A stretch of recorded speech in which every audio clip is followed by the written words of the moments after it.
What is the creepiest unsolved crime you have ever heard of? The Somerton Man. A body was found on Somerton Beach, dead and propped up against a seawall. There was no obvious cause of death. The man had no identification. No one claimed the body, and he matched no missing persons description.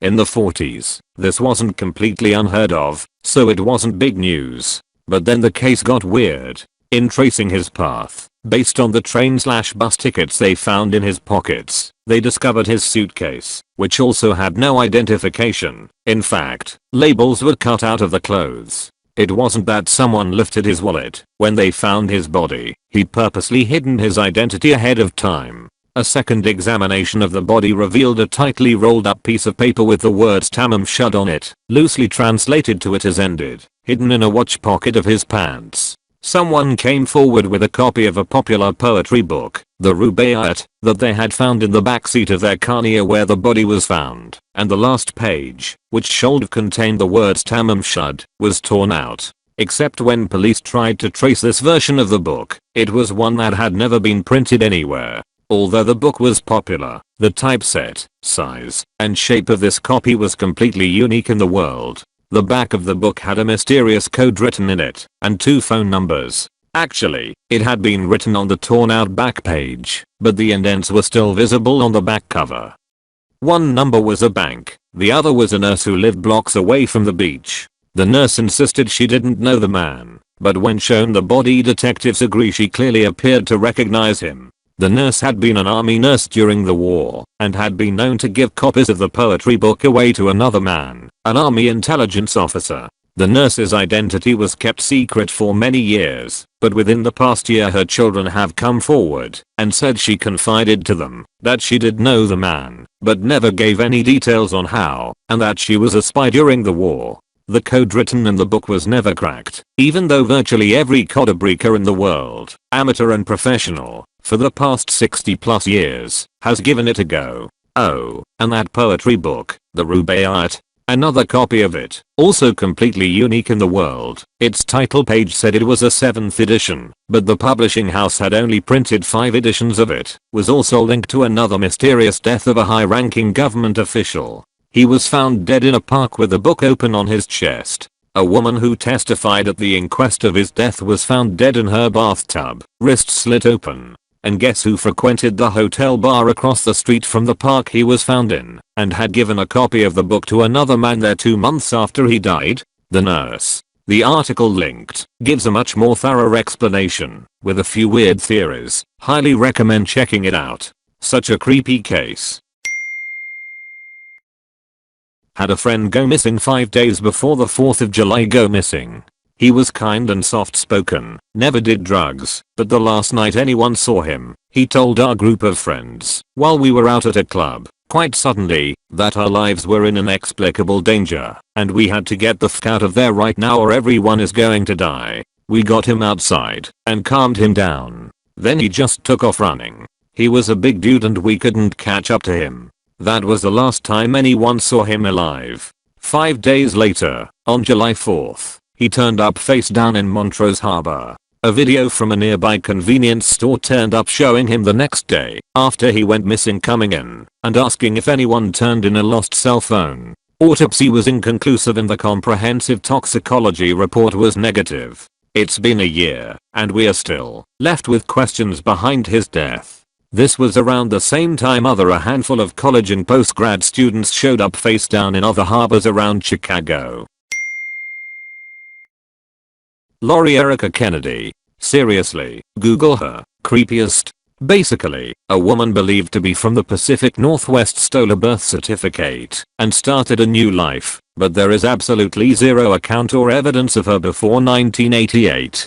She actually married and had a baby before killing herself post-divorce in 2010, which was when her ex-husband found the birth certificate and name change docs buried in her closet. The only theory I've seen that's remotely plausible was that she's an escapee from an FLDS community. It could explain that she never did have her own birth certificate, and more than one person's pointed out a similarity between her and an FLDS prophet's family that got into some serious trouble in the 80s.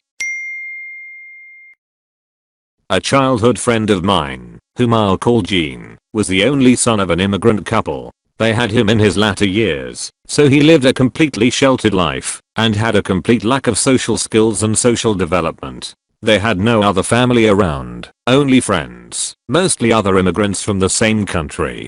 Gene's father was very well off, but he lived like a miser. So Gene grew up thinking they were middle class, bordering on poor. When Gene was in his 30s, I think, his father passed away from an illness. Shortly after that, his mother was tragically struck by a vehicle and killed as she crossed a busy street. So Gene was left all alone and in charge of a fortune and assets he was ill prepared to handle. Out of nowhere, a relative from the old country appeared. She was a young attractive woman, supposedly a distant cousin. Soon, she was seen with Gene here and there, not too often, but often enough that some people took notice. 3 months later, Gene simply vanished. No one knew where he went or why he wasn't around. And now the cousin had control of the fortune. Another friend of the family got concerned and called the local police to report him as a missing person.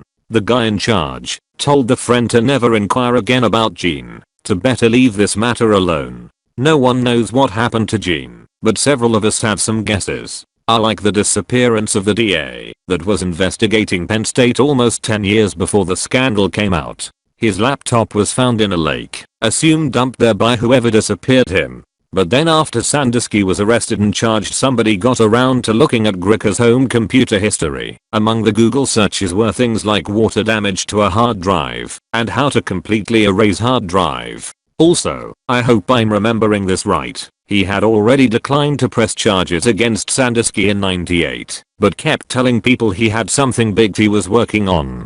Spooky all around. I came off of mobile for this, and it might be buried. I heard this from one of my professors who used to be a detective. This is a true story that happened in London, Ontario, Canada. A city with countless serial killers, and in general strange and sketchy people. My professor claimed London is the only Canadian city that is truly not. This story is in fact entirely true. This was back in the 60s. A girl goes missing on her way home from her job as a waitress on a diner just off the 401 highway on the outskirts of town. Her body is found 3 days later in a small town roughly an hour away. Her clothes were found in another town, in a different direction roughly 30 minutes away from where the diner was. Her body was laid in a sexual position, her jewelry and contents from her purse all spread out around her, and it was obvious someone with necrophilia tendencies had revisited the corpse many times. Her best friend is a co-worker at the diner. She said she didn't see anything out of the ordinary. This is when a witness comes forward. She said a creepy guy was bothering the victim at the diner the night she went missing.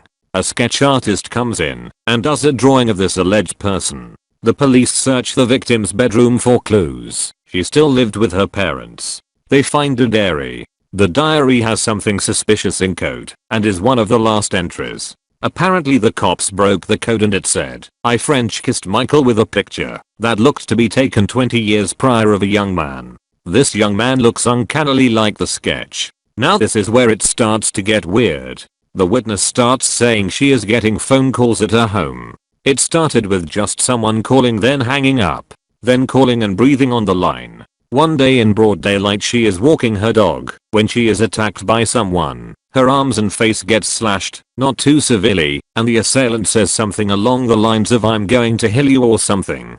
She managed to fight him off with the help of her dog, then runs to a local store and gets help. She never got a good look at what he looked like. She doesn't call the police. Instead, when she gets home later that day, after the hospital, she calls the principal of an all-boys boarding school. Apparently this guy's known around town as a complete weirdo. He answered the phone with "hello." She hangs up and calls the police. Apparently that hello sounded exactly like the person who attacked her, and apparently back in the day, that was enough evidence for the police. The police arrest him and search his house. In his basement are jars filled with poo and what looks like recently destroyed film and footage of kiddie porn of the kids at the school. The police think, well, this guy's definitely the killer. He is, turns out, has a legitimate alibi with witnesses, and the police have just stumbled upon another one of the many weirdos of London, Ontario. Although he is a psychopedo, he is not the psycho killer. The police start to suspect that maybe something is off with the witness. Maybe the wounds were even self-inflicted. The police go back to the photo and the message from the victim's diary: "I French kissed Michael." They start asking around and talk to her best friend, who as mentioned prior also works at the diner. The best friend mentions that both her boyfriend's middle name and her boyfriend's dad's first name is also Michael. Both the boyfriend and the dad have committed sexual-based crimes in the past. They are put under suspicion, and also the boyfriend's best friend, who recently got out of jail for molesting and beating a young girl, is also investigated. This is when another witness comes forward, one who remained anonymous. This new witness said she saw the victim willingly get into the backseat of a car as the front two seats were taken. The witness said it looked like the victim knew the people in the car. Now the police are looking for two people. It has got to be the boyfriend and the dad of the best friend. Unfortunately, the dad and boyfriend have legitimate alibis. Now the best friend of the boyfriend, stay with me here, also checks out and is subsequently arrested. Apparently he drove to Toronto the night the victim went missing and stabbed a random 5-year-old boy in the stomach. The police discovered this after they questioned him. He goes back to jail. The boy lived BTW. The police are at another dead end. This is when it starts to get weird. The best friend of the victim, again the one at the diner with the fucked BF, is discovered overdosed in a parking lot clutching a note saying, "I am so sorry, insert victim's name. I will carry this secret with me to the grave." She is rushed to the hospital. It is also worth mentioning here, remember the first witness? The crazy one who got the pedo arrested. Oh yeah, her house burnt down and everyone inside died. The fire. Oh, it turns out it was accidental. Strange. Anyway, back to overdosed best friend.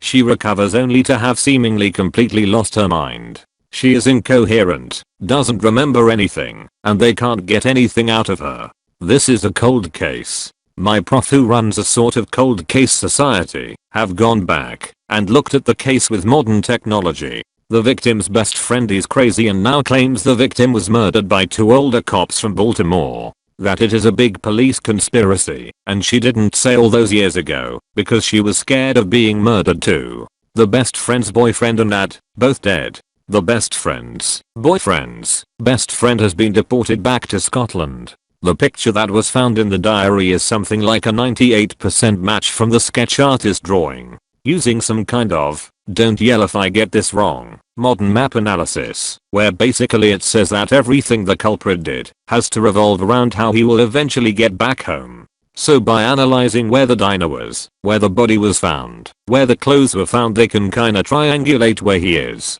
Apparently they found the guy, still alive, and not arrested. He has the main suspect in another similar, although less weird, case. He looks like the sketch artist drawing. He is living in the right town, where the map analysis thingy said the killer lived, and the body was found a kilometer, where he had a cottage as a kid. Anyways, I hope someone reads this. It's quite bizarre, and I'm sorry if I got some of the details wrong.